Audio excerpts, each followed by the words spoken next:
So, this was originally just going to be a quick rant in preparation for my defense of Multiverse of Madness, but I decided it deserved a more fleshed out look. However, the heart and soul of this review was written less than an hour after I saw Fantastic Four First Steps, with all the raw excitement leaving the theater. I won't be talking too much about the plot, this is mostly an overview of what I thought was great about it.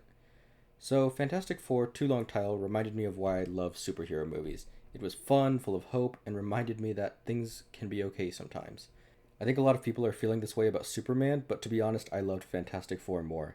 Not that Superman wasn't a great movie, but I thought the pacing wasn't the best, and the main plot felt very stuck in 2025. I think Fantastic Four is more timeless and less reliant on current events to be appreciated. But back to the point of this review, Fantastic Four French Dispatched impressed me in nearly every way possible.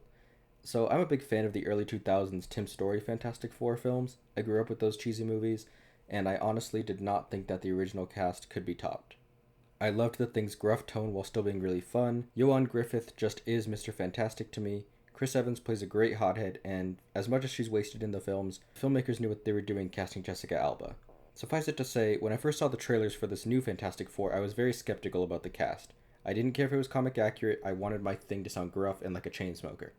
But as soon as the movie started and I got to see him be Uncle Ben, I couldn't stop smiling. And now I think this cast is almost perfect.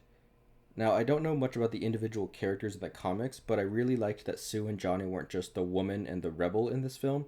This film gave them their own personalities beyond just their roles and powers, and it was really nice that everyone had their own things going on. If anything, the Thing could have used a bit more work, but he's still really good.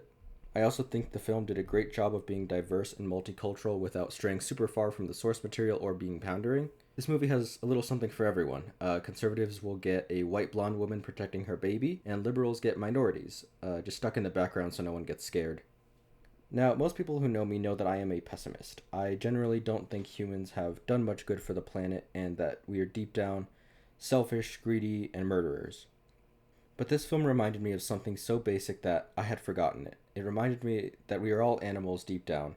So many recent stories are about a parent protecting their child. The Mandalorian, The Last of Us, and maybe even some stuff without Pedro Pascal. Usually I get pretty bored with this theme, as I don't really trust humans to do more good than harm, but here in Fantastic Four it worked really well.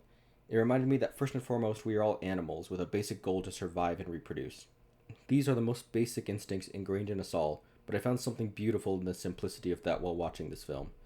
This movie made me see Homo sapiens, and Hetero sapiens too, in a slightly better light. Overall, I loved this movie a ton. I was even happier that I got to see it with my dad, who introduced me to superhero movies. I think this is by far the best Fantastic Four in film. I have not seen the 1994 one, and I think this film will stand the test of time and can be seen and enjoyed by a ton of people. I give it a 5 out of 5 stars.